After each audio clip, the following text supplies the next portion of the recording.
రాజరాజేశ్వరుడు మా ఇంటి దేవుడు. అయితే నేను 2-3 సార్లు ఇక్కడికి రావడం జరిగింది.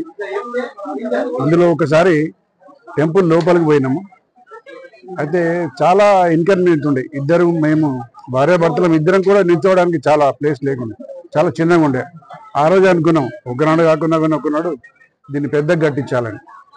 ఆ ఉద్దేశంతోనే ఈరోజు ఒక 6 months బ్యాక్ ఏమో ఇక్కడ పెద్దలందరినీ కలిసి ఇట్లా అనుకుంటున్నామో, మీ ఒపీనియన్ ఏంటి అని అడిగి వాళ్ళు కూడా సరే ఉన్నారు. అయితే డిజైన్ ఓ కాంట్రాక్టర్ని పిలిచేసి డిజైన్ చేయించేసి దానికి ముహూర్తం చేశారు ఇక్కడే.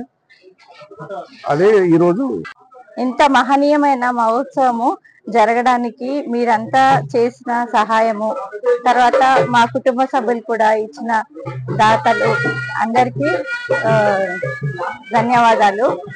ఇది ఈ దేవాశిష్యులు ఉండడం వల్ల తర్వాత మా పెద్దల పుణ్యఫలంగా మా మామగారైన వెంకటరెడ్డి గారు, లక్ష్మమ్మ గారు చేసిన వాళ్ళ పుణ్యాలు, వాళ్ళ పూజలు, వాళ్ళ దాన ధర్మాల వల్ల మా కుటుంబం కూడా ఎంతో అభివృద్ధి చెందిందని చెప్పుకోవచ్చు. నేను ఇది వాళ్ళ పూజా ఫలంతో మేము కూడా ఈ ఆలయం నిర్మాణానికి మా దేవుడు మాకు సహకరించాడు. ఆ దేవదేవుడికి గ్రామ పెద్దలందరికీ నమస్కారం. చేంగల్ గ్రామం అంటే ఇప్పుడున్న బాల్కొండ కాన్స్టిట్యున్సీలోనే చేంగల్ అంటే ఎవరు అంటే రాజేశ్వర రెడ్డి గారు అనే దాన ధర్మంల పైన దృఢ సంకల్పంతో ప్రజలలోకి వెళ్లిపోయినటువంటి సందర్భం ఈ రోజు జరిగింది.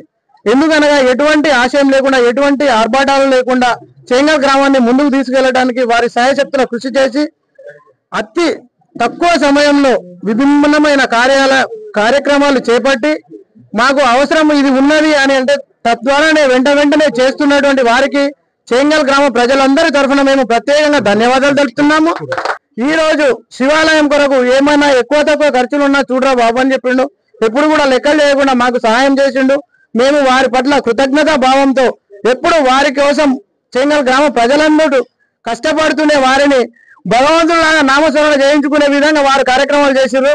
తప్పుగా అనుకోవద్దు. భగవంతుడిని చెప్పినందుకు వారు భగవంతుడు ఏ రూపంలో ఉంటారో మాకు తెలియదు. ఈ రోజు మేము వారి రూపంలో చూస్తున్నాము. దయచేసి అందరూ సంతోషించాల్సిన విషయాలు ఏమైనా. కీర్తిశేషులు నోముల లక్ష్మీ వెంకటరెడ్డి గారు, వాళ్ళు ఇంతకుముందు కూడా డాక్టర్ వెంకటరెడ్డి గారు ఈ టెంపుల్కి సంబంధించి రథం చేయించారు. దాని తర్వాత వెంకటరెడ్డి గారి కుమారులైన నోముల రాజేశ్వర రెడ్డి గారు, సరితారెడ్డి గారు వాళ్ళ కుటుంబ సభ్యులు కలిసి స్కూల్కు 4 నూతన గదులు నిర్మించినారు. అట్లాగే స్వర్గరథం కూడా చేయించినారు అడగకుండానే. దాని తర్వాత శివాలయం కూడా వాళ్ళు తాతలు వాళ్ళ పెంపకం ద్వారా వచ్చిన భక్తితోటి ఈ శివాలయాన్ని కూడా కట్టించారు. వంటశాల కూడా నిర్మించారు. అన్నీ మేము అడగకుండానే, మా ప్రజలు ఊరు వాళ్ళు అడగకుండానే, వాళ్ళు ఊరిపైన ఉన్న ప్రేమన లేకపోతే వాళ్ళు తల్లిదండ్రులు పెంచిన పెంపకమా, మొత్తానికైతే మేము అడగకుండానే, మా ఊరు వాళ్ళు అడగకుండానే వాళ్ళు చాలా సహాయం, అంటే మేము ఎక్స్పెక్ట్ చేయనంతగా స్వచ్ఛందంగానే వాళ్ళు సహాయం చేశారు. అలాగే మేము మా ఊరు వాళ్ళం ఏమి ఇచ్చినా వాళ్ళ రుణం మాత్రం తెచ్చుకోలేము. వాళ్ళకు తీర్చలేనిది అందరం గ్రామస్తులం అందరం కూడా గ్రామాభివృద్ధి కమిటీ కానీ, దేవాలయం కమిటీ కానీ గ్రామ ప్రజలు అందరికీ నోముల రాజేశ్వర రెడ్డి గారికి, సరితారెడ్డి గారికి ఎల్లవేళలా రుణపడి ఉంటామని చెప్పేసి వాళ్ళకు అభినందనలు తెలుపుతున్నాం.